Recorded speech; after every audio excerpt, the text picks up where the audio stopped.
안녕하십니까. 석동현 변호사입니다. 오늘은 검찰의 무분별한 그리고 너무나 과용, 남용되는 압수수색에 대해서 좀 말씀을 좀 드리고자 합니다. 가히 압수수색 공화국이다 하는 그러한 오명을 써도 할 말이 없을 정도로 현재 우리 사회에서 검찰을 비롯한 수사기관에 의해서 압수수색이 남용되고 있습니다. 압수수색은 말 그대로 수사상의 목적으로 사건 관계인의 그 주거지나 또 회사 사무실이나 그 밖에 범죄 혐의와 관련된 장소를 찾아가서 거기에 여러 가지를 이렇게 뒤지고 이렇게 찾아내는 그런 일이죠. 서울고등법원에서 최근에 군사기밀 누설 혐의로 기소된 방산업체 직원들에 대한 재판에서 위법한 압수수색으로 수집된 증거는 모두 무효다. 즉, 그 증거로서는 범죄의 어떤 입증을 할 수 없다. 다른 증거가 없는 이상 이 사건은 무죄다. 그래서 무죄를 선고했습니다.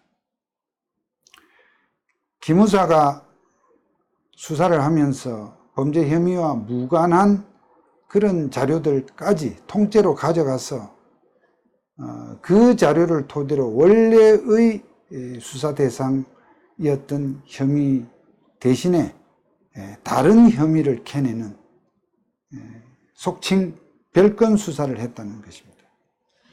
그러다 보니까 원래 수사하려고 했던 혐의는 온데간데 없고 이 별건 수사로 찾아낸 혐의만 남게 되었고, 그러한 사항을 검찰도 문제 삼지 않아서 기소를 한 결과 법원에서 무죄를 선고하고 있습니다. 과거에도 법원에서 이와 같이 압수수색의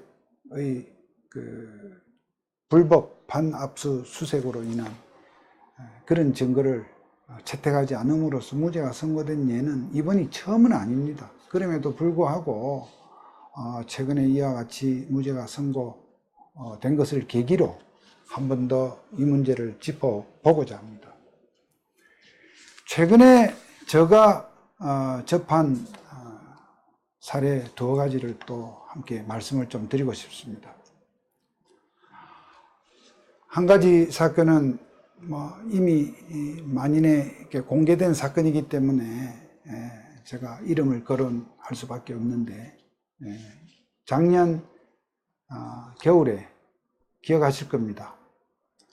전 기무사령관 이재수 사령관의 검찰에서 세월호 사찰 혐의로 조사를 받던 중에 투신을 하는 그런 참 비극적인 일이 있었습니다.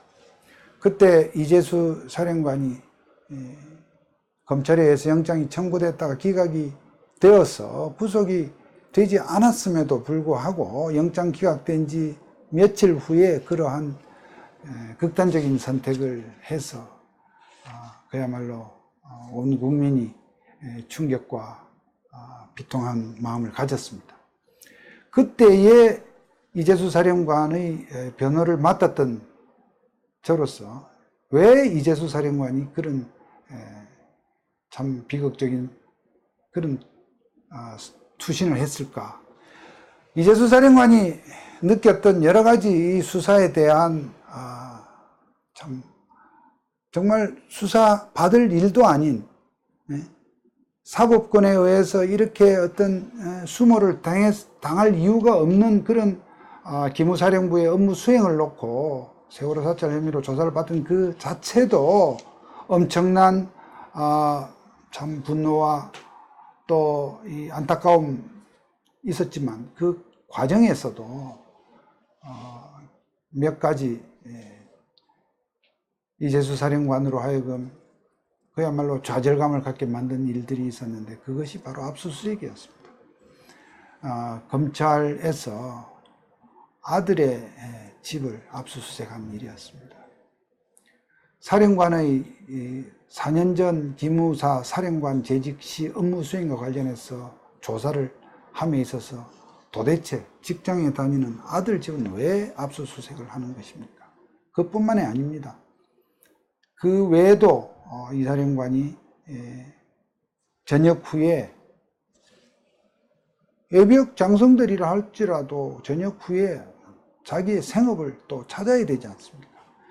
그렇게 해서 어떤 일을 이렇게 하기로 했는데 그 일과 관련된 사무실까지도 압수수색을 하고 그런 부분들이 이 사령관에게는 아마 엄청난 그였을 것입니다.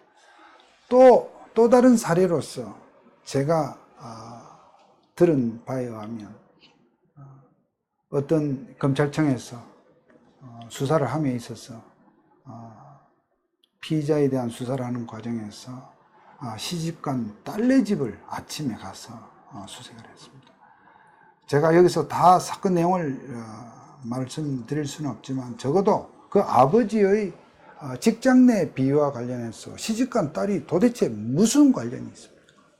아무리 제가 그 얘기를 들었을 때 정말 제 귀를 의심을 했습니다. 아무튼 그렇게 해서 딸네 집을 압수수색한 것이 계기가 돼서 여러 가지 가정적인 불화가 생기고 결국 그 딸이 이혼을 하게 되었다는 것입니다.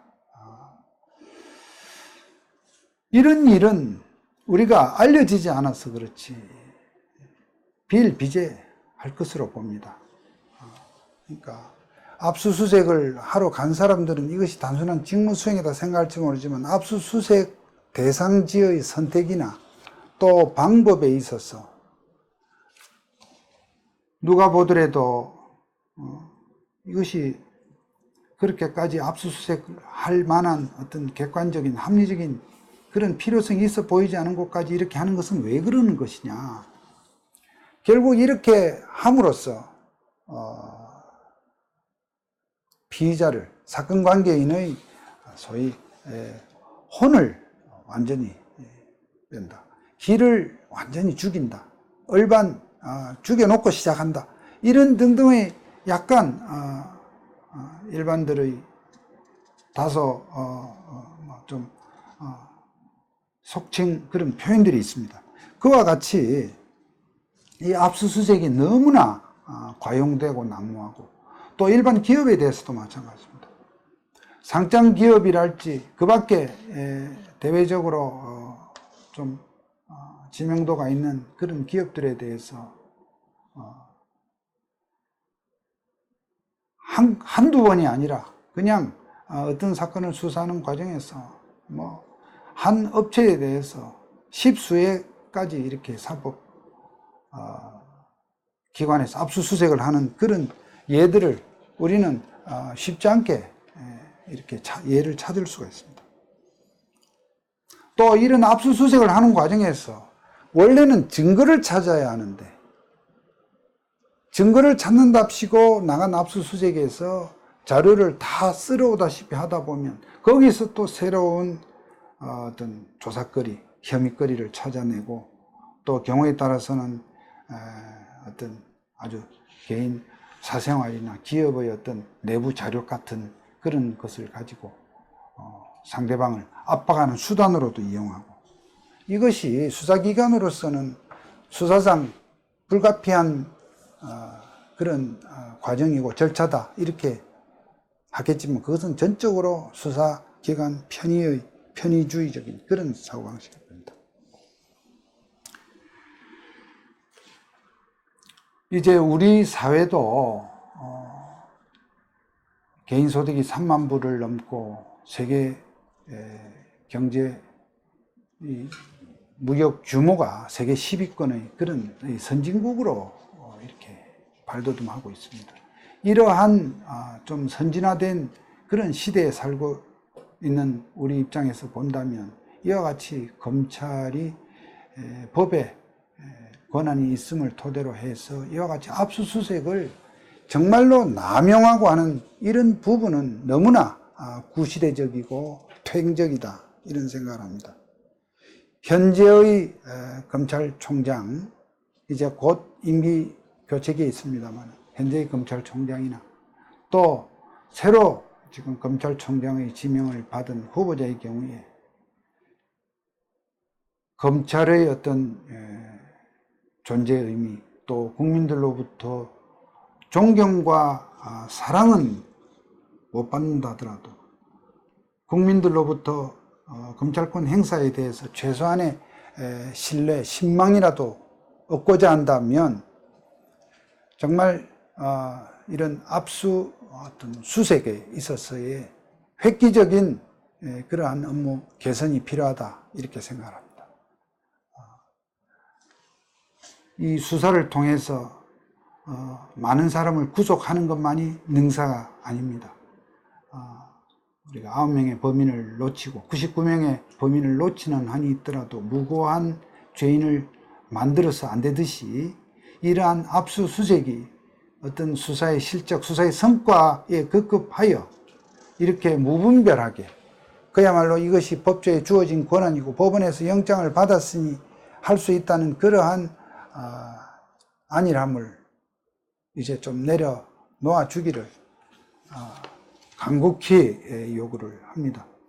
법원에서도 마찬가지입니다. 압수수색 영장에 대해서 신병 구속 영장과 마찬가지로 그 영장의 필요성과 범위 등에 대해서 엄밀한 그러한 심사가 있어야 할 것이고, 무엇보다 그 영장을 집행하는 수사 당국에서 좀 이제 좀 발전된 시대 여건에 맞는 인권 존중의 시대에 부합하는 그러한 합리적인 압수수색을 통해서 정말 압수수색 공화국이라고 하는 그러한 오명을 더 이상 듣지 않도록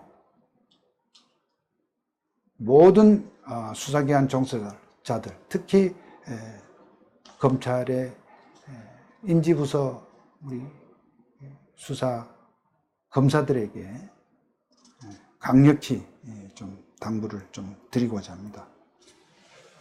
감사합니다.